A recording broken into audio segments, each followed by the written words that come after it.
You're listening to Men of Abundance, episode 196 with Pamela Gold. Today we're talking about finding more strength and power. You might think you know what that means, but do you? Put on your abundant mindset cap and listen in.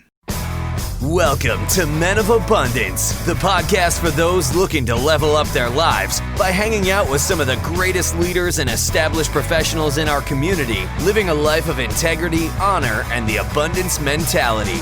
Prepare to pay it forward with your host, former Army medic turned lifestyle entrepreneur, Wally Carmichael.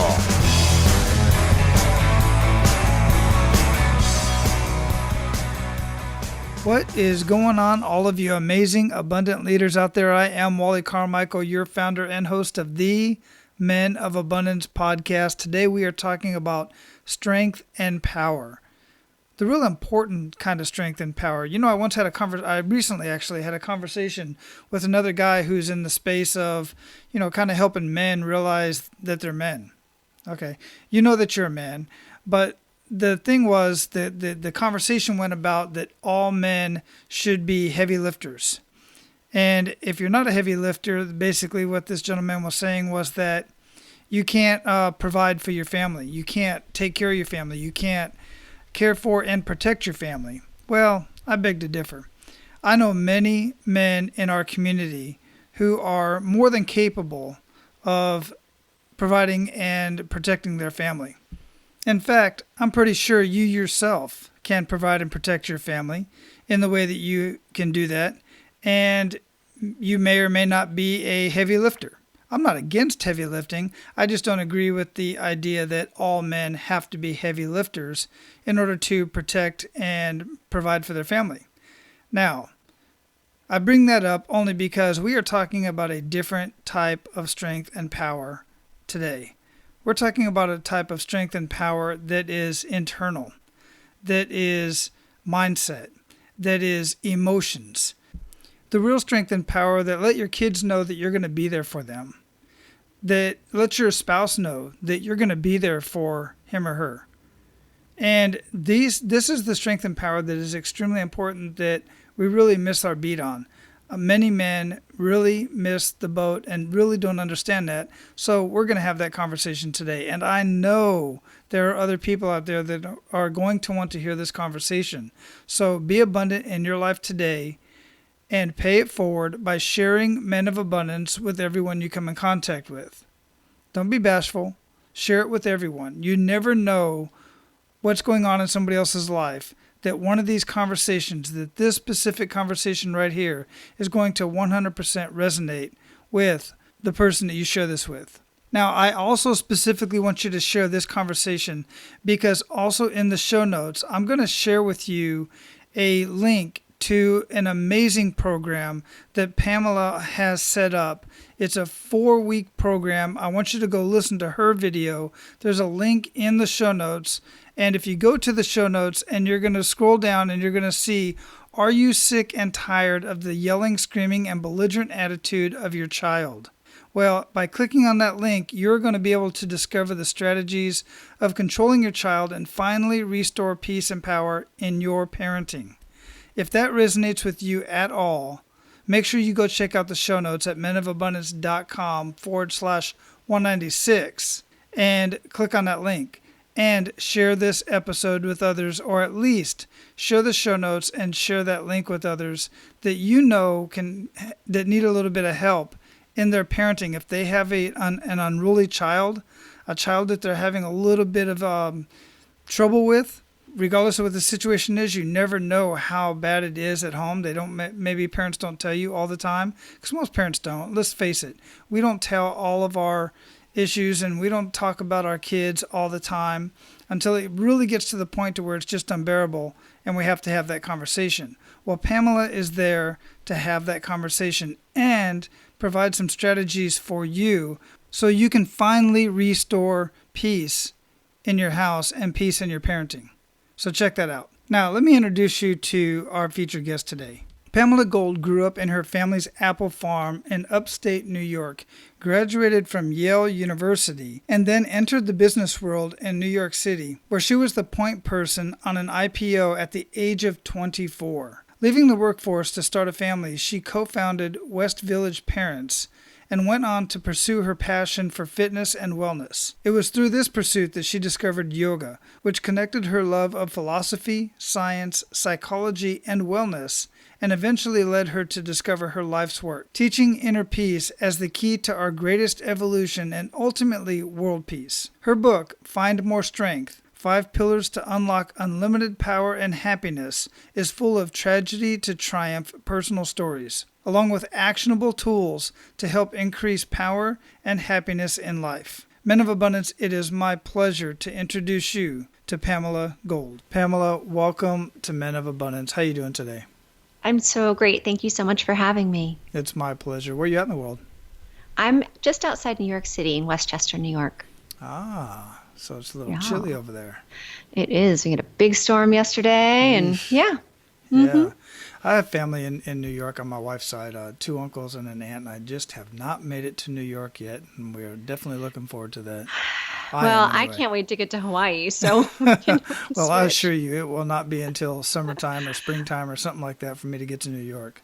Yeah. Yeah, and Hawaii's just a wonderful, wonderful place. It really is everything people say it is to be, and living here has got its challenges, but nobody wants to hear about that. Well, everything has its challenges, right? And I'm sure we'll talk about that in our conversation today. But yeah, I've never been to Hawaii, so it's definitely on the list. Absolutely, yeah. Put it on. Like I tell everybody, do it like I did. Put it on the calendar. You know the deal. Put it on the calendar. It'll work itself out. Yep. Absolutely. So, I like to start out with an attitude of gratitude. What do you have to be grateful for today, Pamela? You know, I am grateful for everything and I am grateful for nothing. So I've gotten to this place where I really, truly just embody that for no reason at all. So I'm really grateful for everything and really grateful for nothing, truly. Dig into that a little bit. I want you to I'd share love that a to. little bit. Yeah, please do. Yeah, because I mean, it's a progression of a practice that I've experienced where in the beginning, when I first identified the power of gratitude and the power of this attitude of gratitude, I was like, okay, I'm going to have an gratitude journal, and I'm going to practice focusing on the things that I feel grateful for and how that feels in me. And then the big epiphany was, whoa, I can be grateful for not just the positive things in my life, the things that feel good. I can be grateful for all of the things that feel not so good, because that's the front side of all my growth. And so I kind of evolved to this place of being able to actually practice that and really own that. Because in the beginning, it's like, nah, okay, all right, so this is going to lead to growth. Okay, but I'm not feeling so grateful right now. And with practice, I really, truly got to the place where even in the darkest times, and I use humor, I'm like, oh, this is going to be good because I'm really uncomfortable, so I must be learning. And I can be grateful in that moment for the learning that I know is coming and really embrace all of life and really be grateful for everything. And then there was this opening where then you could just embody gratitude and just be that all the time. And it is good, Wally. It is really good.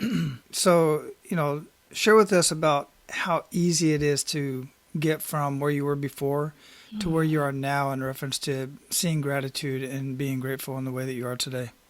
Yeah, well, it really is a practice.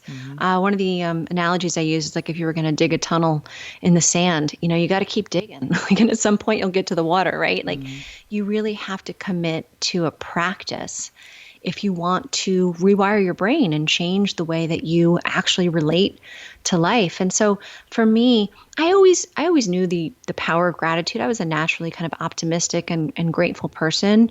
So, I don't know exactly where I started on the spectrum of gratefulness. But, for me, it was really the last 3 years of having a pretty deep meditation practice where the epiphanies and the ahas and the openings have come kind of, faster and more furiously. And yeah, so it's been about a 3-year journey for me, where the first year I was kind of thinking about clarity because I started to experience this kind of enlightenment, and then, okay, clarity, I want to stay, okay, in that clear place. And then last year it was about devotion. I want to be devoted to that, that light, that energy. And then this year, the year has been embodiment, because devotion, you're still separate from it.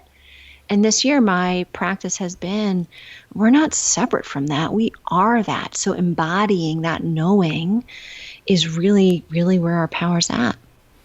Yeah, so it's interesting. I was thinking, I don't think you said it, but I was just thinking about is what you went through is kind of like an evolution of gratitude, and it takes work and it takes time to really, live in this state of mind. And listen, guys, we're not over here talking about like, you're Barney and running around singing songs all the time, because Barney doesn't feel those pains and feel those, discomforts. And like you said earlier, when you're feeling that discomfort, you must be learning, because again, think about this. Think about the time that you truly learned a valuable lesson. Was it comfortable? Yeah. It wasn't comfortable. It's very uncomfortable to really learn those very strong lessons in life. And wow, thanks for digging into that. That's profound, and I really love it. Thanks. Yeah, it's my pleasure. I love this stuff. So how would you describe yourself? Well, I'm a mom and I'm a wife and I'm a lover of life. Like, I really, really, really love life. And I'm equally strong in mind, body, and spirit. So I'm really into physical fitness, and I'm really into being very physically strong and capable, functional. My physical strength and power is super important to me. And mental power, I'm an intellectual. I went to Yale, and I'm committed to continually being an intellectual and having maximum kind of intellectual capacity. And this spiritual strength is very much who I am too. It's all that. And that's really, in terms of using words and labels to try to describe, who I know I am. That's kind of an overview, I guess. Yeah, very interesting. What did you study at Yale? Well, first I was a microbiology and biochem major for the first 2 years. And then I ended up switching to political science because I wasn't doing so well. Like, there's this thing about like science classes, especially, you kind of got to go to class and you kind of got to do the problem sets. Isn't that annoying? So I was like, I know. I was like, gosh, guys, really? And so that wasn't going so well. And at that point, I knew that I was way too extroverted to be a scientist. And I wasn't getting good enough grades to get into med school. So I was like, well, what shall I do? And so I switched to political science because I really did enjoy that as well. And there was much more fluidity in that that coursework, and being able to, write a dissertation and kind of argue your points and get an A, even maybe if you didn't go to class. That worked out much better for me long term. And I do love political science. I'm really passionate about all the opportunities we have to improve our political systems. Yeah, and there's a lot of room for improvement. A lot of room for improvement there, and that's right? a good thing. It really is. That's true in everything in life. Yeah, so let's not get on the the whole. No, thing, it's all good, science. all beautiful. So here's a question I have for you, and I've talked to other people that have studied political science, and maybe not at Yale, but this is really just kind of on a personal note. It's a question I've had in my mind. So, how does political science? I don't even know how to ask this question. How does political science differ, or how similar is it to actually getting into politics, and what we see as far as, and I'm not getting into the whole media thing, but just what we see as far as what comes to us from, say, the White House and stuff like that. How does that relate? Well, I learned, being a political science major, to never get righteous about anything that we are hearing or seeing from politics, because I learned that we have no idea what's really going on. There's just no way for the layman in this day and age, and this was 20 years ago when I was in college, but even more so now, the amount of smoke and mirrors, and it's just what's really going on behind the scenes isn't visible to us at all. Right. And that's concerning. I mean, it's gotten worse with the polarization of all these, the media outlets. People's attention are so much smaller, so much shorter, that it's even more important for these sensational sound bites, to be the headlines, to get your attention. And it's gotten worse and worse over the last 20 years, that we have even less visibility on what's really going on. And it's so dysfunctional. So, it's quite a quandary, because we need to be continually evolving in all areas of our life, not just politics, right? There's every area of our life we need to be looking to see how we can be doing better. And I do think that, there's a lot of potential leaders that are going to be rising up during these years because they feel like they could do better and they want to get involved. And that's a great thing. So I think the more people that start to kind of bravely step into the ring and say, I want to be of service, and not being of service because they want the power, right? Like so much of the history of politics is that people go into politics not because they want to be of service, but because they want the power. And I'm really optimistic that in today's day and age, there's going to be a generation of leaders that rise up that are doing it to be of service, not because they want power. They've seen how wanting power and doing things for your own ego and your own, monetary gain, they see how that corrupts, and they're starting to wake up that there is a much deeper way that we can lead that will empower everyone if we can have that sensibility in our leadership. Wow, very well said. Very well said. I love that. And because when I think of political science, what I hear is science, and what I hear is subjective. Or not subjective or objective. Objective, Objective, I know what you mean. I'm dyslexic. No, I know what you mean. I know what you meant. You go in, you're studying it, and you're studying it from an objective point of view, and you don't have an opinion. You're just looking at the facts of how it's supposed to work, and okay, maybe it can be better, just like with science. You learn new things, but then I truly, maybe it's just because of my kind nature, and I truly believe that most people go into politics. I want to believe this anyway, and we all believe what we want to believe. That's just, sure, of course. That's a deep, true statement right there. Exactly. It really is. But I truly believe that people go into politics at any level to make a difference. I truly believe that. But once they get into that beast and they become part of the bureaucracy and they realize, damn, I can't make the difference that I thought I could in the time frame that I have. So I'm here, and now I got to take care of my family, and I got to take care of my constituents, so on and so forth. And they just get sucked into this animal, and it just becomes ugly for so many people, unfortunately. Yeah, I think that everybody as a human being, we all have, these opportunities. And this is, I know what you're dedicated to in all of your work, and I'm dedicated to in my work, opportunities to continually grow and get stronger in all areas of our life, and to be able to flourish and thrive in more and more toxic environments, right? So like to get so strong that even when you're in the most toxic environment, you're not thrown off course. You're still going to be a man of integrity, right? Like no matter how toxic and scary and messed up the environment is, you would rather die and lose your whole family than compromise your integrity. Yeah. And that to me is where I want to be going. I don't want to have any area in my life where I am susceptible to have fear drive my decision making. Right? Like that's so important to me. And I think that we all have this opportunity to continually evolve to get to a place where we can skillfully navigate our fear in all areas of our life, whether we're going to politics or whether we are just launching a business or whatever it is that we're doing, but to get to a point where fear doesn't have the power to knock us off our center and do something out of integrity for ourselves. Right. And it takes a very, very strong base and a very strong man or woman to do that. And absolutely right, 100%. And that really kind of leads us into my next little session of the show, which is the kick in the gut moment. Because this is where a lot of people come to that crossroads and they have a very hard decision to make. Sometimes it turns into a kick in the gut, and sometimes, it doesn't. But I bring up this kick in the gut moment because everybody has them. And what happens after that event is what really makes the man or the woman that we are and will be. So if you could, share with us that kick in the gut moment that really took you to your knees and really make us feel that. Yeah. So I'll leave out names because when I first saw this question, I'm like, I think I'm like on an NDA, like a non-disclosure for like all my real kick in the gut moments. So I'm like, it's tricky. But there was a job that I had where I had a boss who was awesome. We were so close, and I was so in awe of him, and I was his right hand for many years, and just so grateful to be in that position. And then the day came where, he was running the company and he had to leave the company. And it was totally out of nowhere that this happened. And it was such a blow for him and a blow for me, because I was very young at the time and I was not prepared. No one was prepared for this.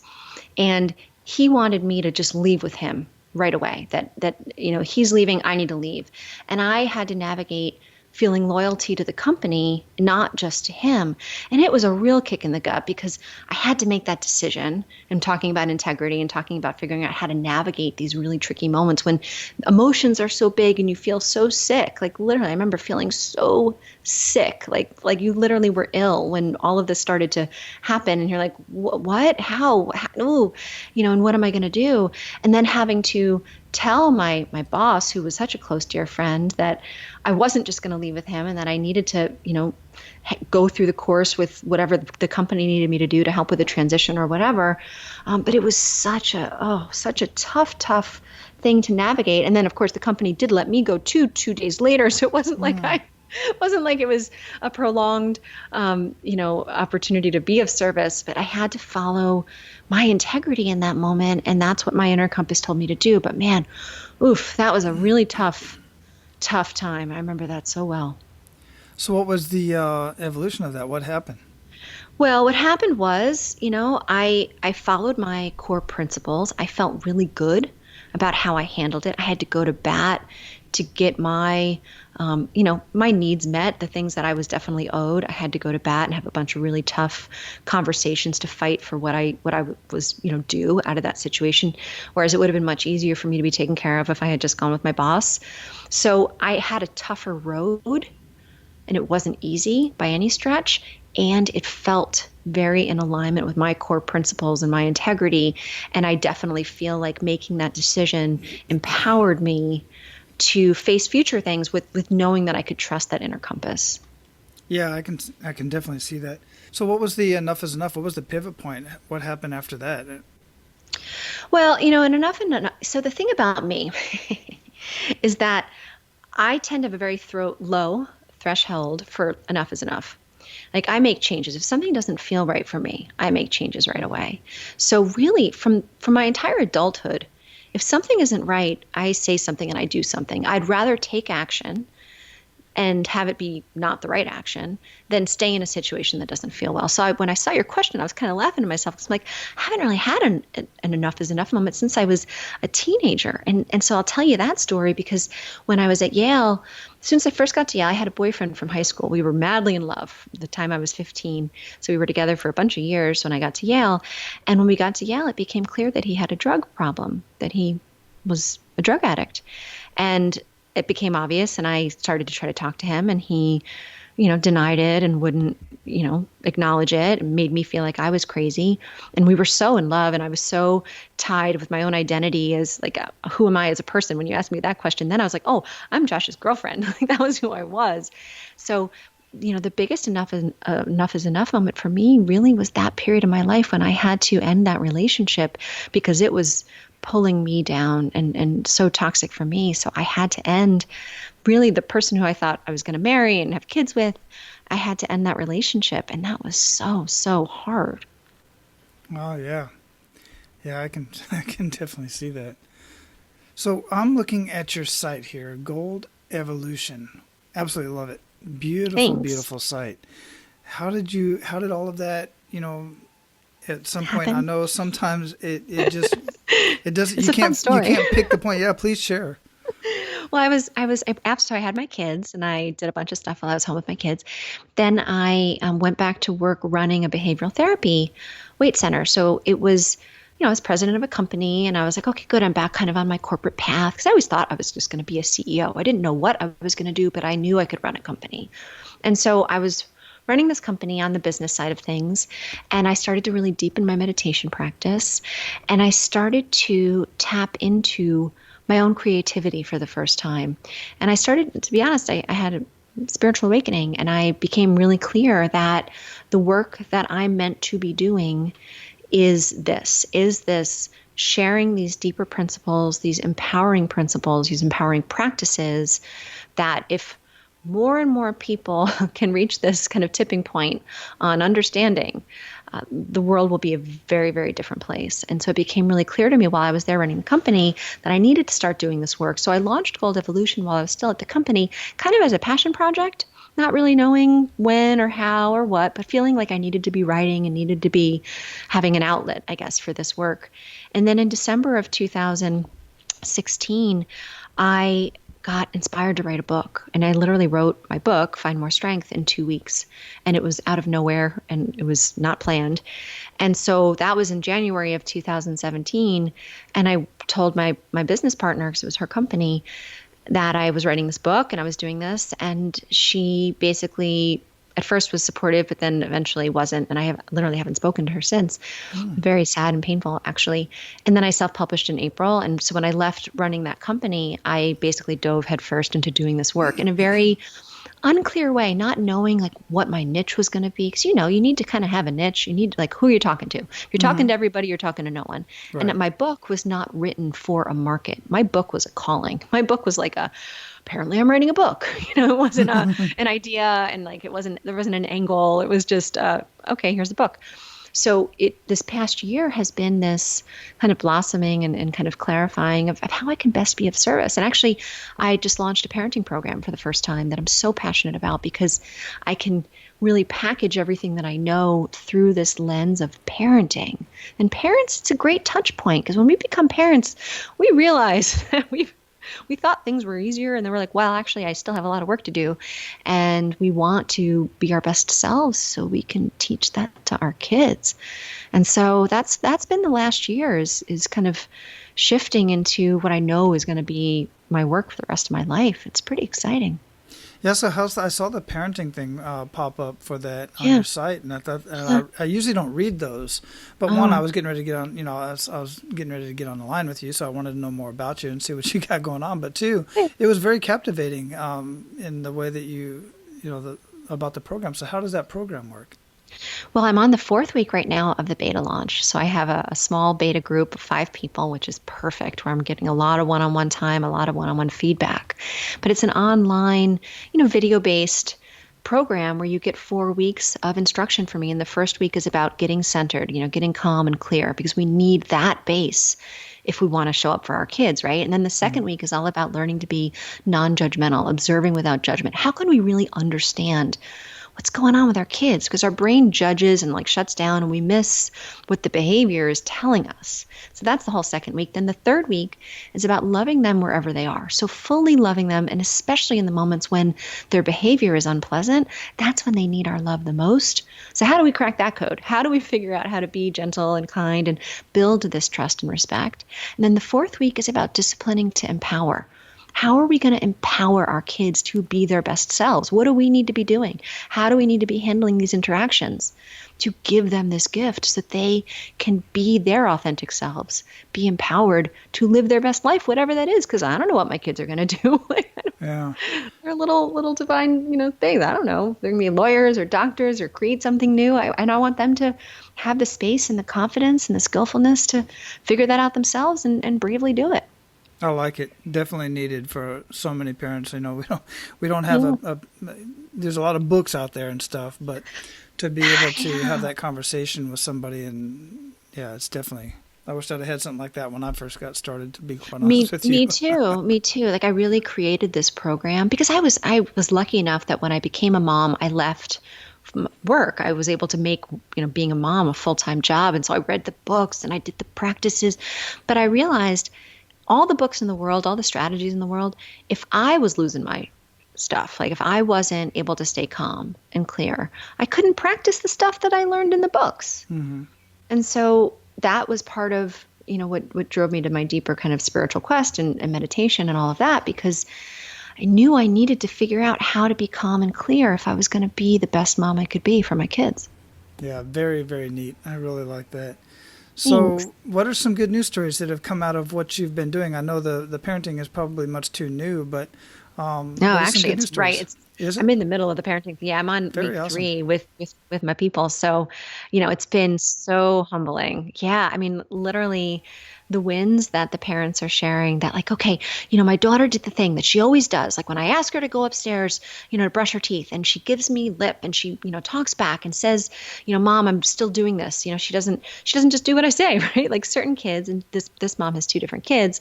So one child is a little bit more cooperative and the other child is a little more kind of question authority.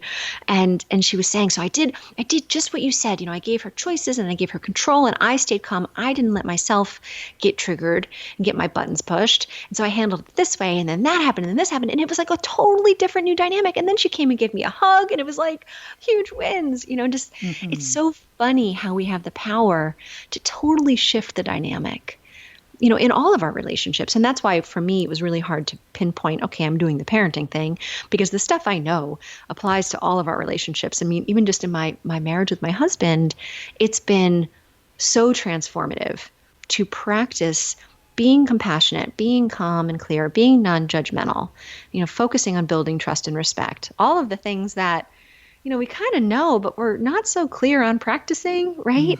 And it's really, really exciting because it spills over into everything. It does. It touches, it creates this bubble around us. So then anyone we touch feels it. It's really beautiful. It really is. And this is one of the things that's hard for many guys to understand, and women. I say guys a lot because I'm always talking to guys. Yeah. But understand, I mean that inclusionary. Yeah. But, when I'm having this conversation with people and they're like, well, he or she, my wife, my husband, they won't do this and they won't do that. And I'm like, well, you can't make anybody else do anything. You first have to adjust your own efforts and see what you're doing. I call it's a collusion. Basically, what you're doing is causing them to, your actions are causing them to think something and then react, and then that's causing you to further react. Yep. And it's going into a vicious circle. As soon as you recognize that and change that and see the person as a person and not as an object or some way to get something like at work, somebody's in your way, or this is a person is, you got to go through this person. As soon as you see them as a person, start treating them as such, realizing what their needs, wants, and desires are. And then kind of work towards that. And like Jim Rohn used to always say, help enough people get what they want, and you'll have more than what you want. Yeah. It all works together. And then people come back to me and go, Wally, it worked. It worked. That was worked. a duh. Oh my gosh. The other thing I say too that I found to be really helpful is remembering that a relationship is like a living, breathing thing. And you can't change the person, but you can change the relationship. Like we have the power to actually change the relationship. And by changing the relationship, we open up space for the other person to change their behavior, which is just another way of saying what you just explained. But I found for myself and my clients too, thinking about the relationship as a living, breathing thing. Like really, and it's built on trust and respect, communication, consistency, positivity, freedom. Like a relationship can't be healthy without freedom. It can't be healthy without positivity. It can't be healthy without, respect and communication and consistency. So do your part to make that relationship as healthy as possible. Don't worry about changing the other person. Don't worry about anything. Just focus on improving the relationship. And then that will open up space for the other person to shift and be more empowered and be healthier. And then their behavior will be healthier. It's so powerful. It really is. It's extremely powerful. And I've seen this work in both relationships. I've seen this work on a SWAT team where the SWAT leader came into a room, and instead of just completely controlling everybody, seeing them as people, even SWAT guys were, going and warming up bottles for the screaming babies so that it would calm the situation down that much more. They would de-escalate things. It's just amazing to be able, once you master this type of control and see people as people, and then cater to their needs and desires.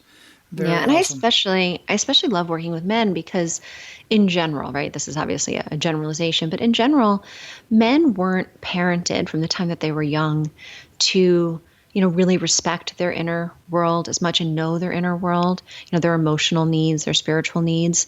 It was like, I think especially for men, it was like, it's not okay. Like I know how my brother was raised. I know how my dad was raised. It wasn't okay to be sensitive. And yet I know how sensitive most men are.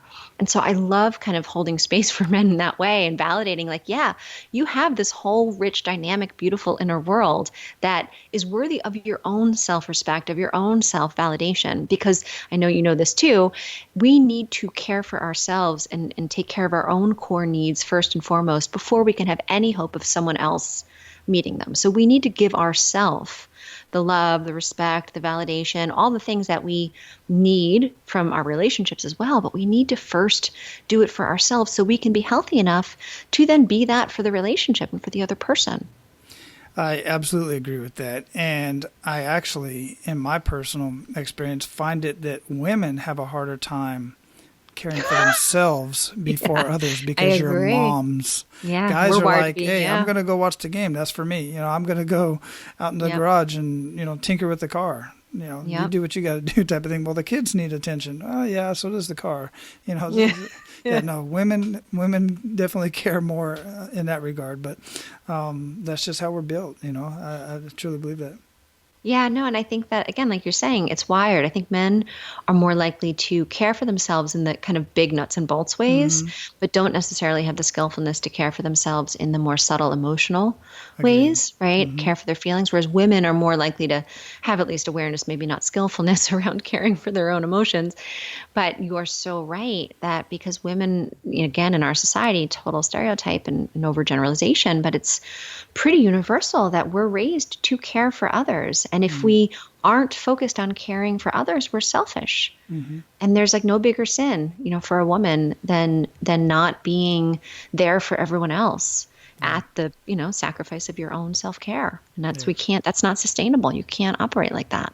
100% agree. Absolutely. So we are at the part of the show where we are going to pay it forward to our abundant leaders. You ready to do that? Yeah, huh? Outstanding. I like that. Yeah, huh? Yeah, huh? I don't know where it came from. I love it. It's not something I usually say. See, I bring that out in people. That's funny. Yeah. All right. So share with our abundant leaders 1 to 3 actionable steps that they can take today. Well, we were just talking about self-care, so let's just go with that, because prioritizing our own health and fitness has to be number one, because everything else will suffer if it's not. So, 1 to 3 things: make sure you get good sleep tonight, make sure you're eating for health, like really think about the nutrition you're putting into your body, drinking a lot of water. And then if you don't meditate, think about starting a meditation practice, because it's like dental floss for your brain. So what does meditation look like for you? Because I know it's different for everybody. Totally. So my meditation practice is pretty deep and esoteric these days.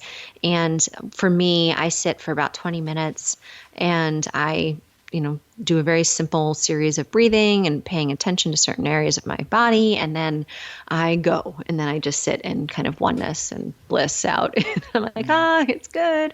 So that's kind of a more advanced, practice that I've only developed over the last couple years.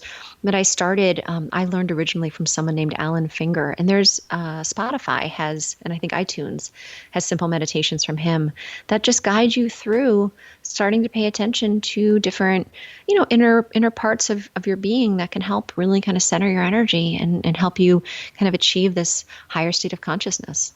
Nice. Yeah, I like that. Thanks for sharing that. So other than meditating and exercise, I'm sure, what daily habits make the biggest impact in your life? Yeah, no, I think that my daily habits, like my non-negotiables, really are my self-care routines. So like every morning I meditate, every day I eat at least 4 cups of green leafy vegetables, usually in a big green smoothie with all kinds of other goodness in it. And every day I exercise, and I do mix it up, between yoga and high intensity interval stuff and really intense strength training. So I do all that. And I make sure I sleep. Other than that, my days are so varied and chaotic. So I never know, other than those kind of building blocks, I never know what my day is going to hold. Yeah. Yeah. But once you get those, if you're like me, once I get those building blocks done, I was going to say out of the way, but that's not the right term. But once I get those done and, really enjoy that moment and that time, then whatever happens throughout the rest of the day is pretty much okay. I can deal with it. I'm good. Yeah. Yeah, you flow. And I know that from experience. The days that I don't meditate or that I don't exercise or I didn't get good sleep, everything is impacted. So I know that, and I don't let that ever get, go by the wayside. Great. So what are you reading or listening to that you would recommend to our abundant leaders, and why? Well, I have to assume you know Derek Rydell. That's honestly what I'm reading and listening to right now. Are you familiar with his work? I am not. Oh, well, he has a book called The Abundance Project. And he has a podcast which kind of goes through it. And I have to tell you, Wally, he knows of what he speaks. So he helped me over the last couple of weeks have a bunch of big breakthroughs around abundance and around just getting out of my own way and healing some of the deeper, contradictory beliefs that I have around the true nature of life. And so if your listeners haven't heard or found Derek Rydell yet, the Abundance Project. It's definitely worth checking out. I'll definitely check that out. There was one guy that did a documentary on abundance, but I don't know if it's the same guy or not. But I'll definitely look that up, and I'll have that linked up in the show notes as well. And maybe have some of the videos in the show notes as well. That sounds, of course, that's right up my alley, right? Yeah, right. Totally. I went to see if I'm like, maybe he's been on your show. And I went and looked, I couldn't see him, but he really, and it's great because he just had this new book that came out and he did a series of podcasts kind of going through the whole book. Mm-hmm. And it's really great content. It's free. So, I mean, it's just great content to listen to. Well, I'll be digging into that right away and possibly reach out to him for sure to get him on the show.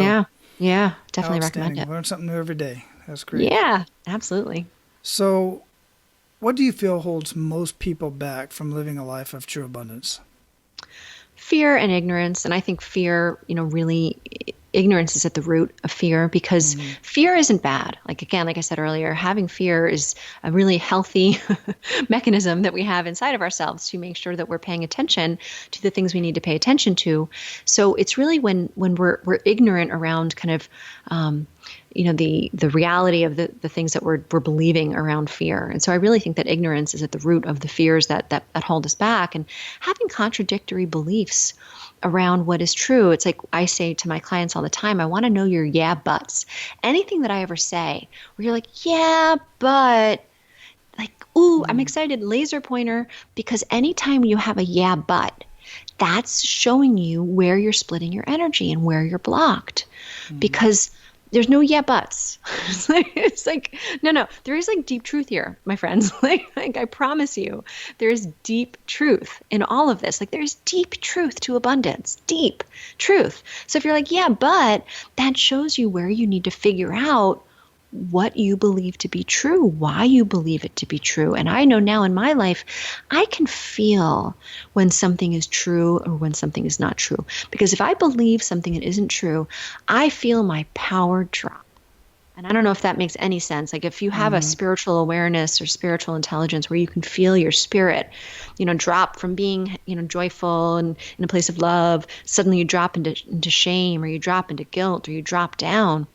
I feel it. And I'm like, whoa, what was that? What did I just hit on? I need to figure that out, because it's all opportunity. It's not good or bad. It's all opportunity. But that ultimately is what is cutting us off from what I really do know to believe, an infinite source of abundance.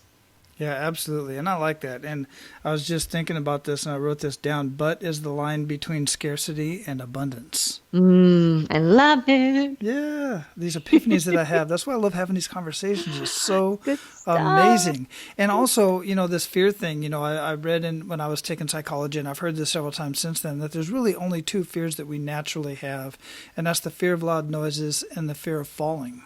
Now, back in the day, we also have the fear of getting injured, and that's where the noise comes from. You startle, you think, okay, something's coming my way. I need to duck or run or, fight or flight type of thing. Everything after that is made up in our own mind. Right. We fear pain, right? We fear pain. We're not meant to fear pain. Pain is telling us something important. Pain is saying, pay attention. Pain is uncomfortable. Pain is not bad. Pain is telling you you're our alive. Friend. Yes. But if you look at it, and I love shining a light on this for people, so I'm so glad you just said that, because when we look at it and we realize how we fear pain, and that fear of pain messes us up so majorly, like so majorly, it's like, oh, don't fear pain. Like if you're doing your best, okay, there may be some pain, and that pain is going to tell you that you need to go in a different direction or slow down or speed up or whatever. But experience that. Yeah. Experience the pain. Pain isn't really going to hurt you. It's not comfortable. Right. It doesn't and it's have temporary any sometimes. threat. Yeah. And the better you get at this whole inner world stuff, you know how to let it go and let it move through you really fast.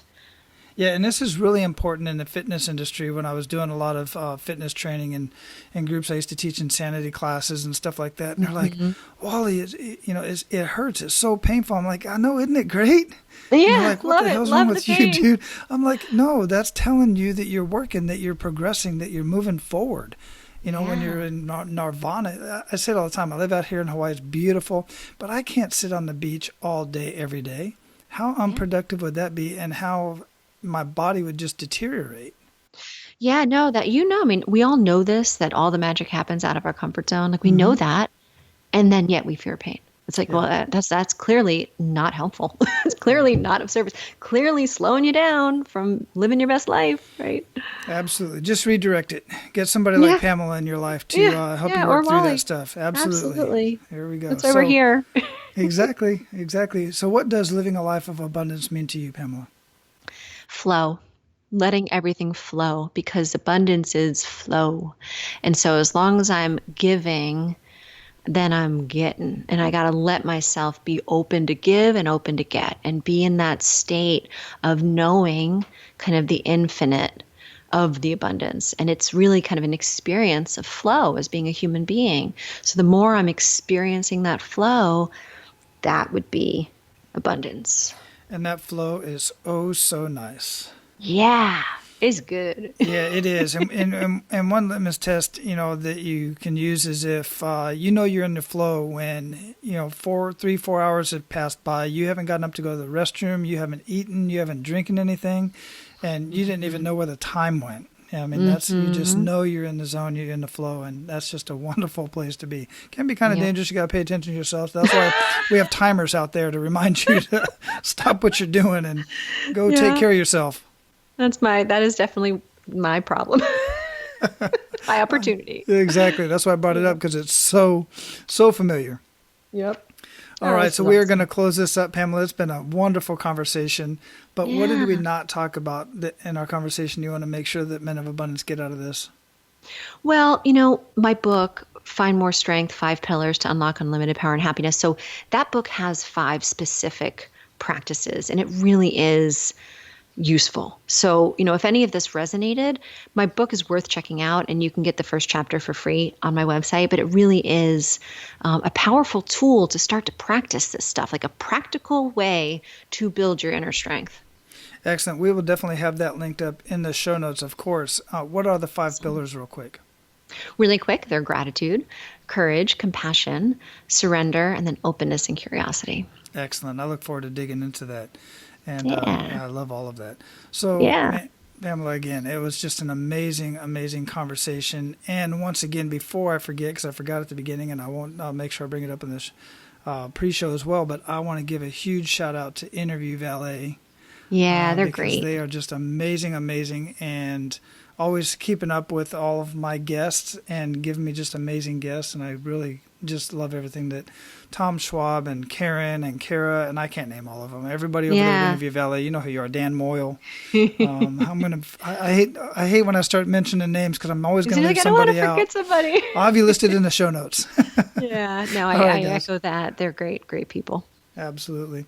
So go out and live your life of abundance, Pamela, and keep paying it forward. Absolutely. Thanks so much, Wally. My pleasure. Aloha. Aloha. All right, guys, there's another amazing conversation for you. I want to remind you once again to be abundant in your life today. Pay it forward and share this with everyone you come in contact with. And don't forget about that link in the show notes where you are going to be able to find power and peace in your parenting. Go click on that link. Check out Pamela's video. Let her explain the program to you. I think you're going to dig it. Now go out and live your life of abundance, and make sure to pay it forward.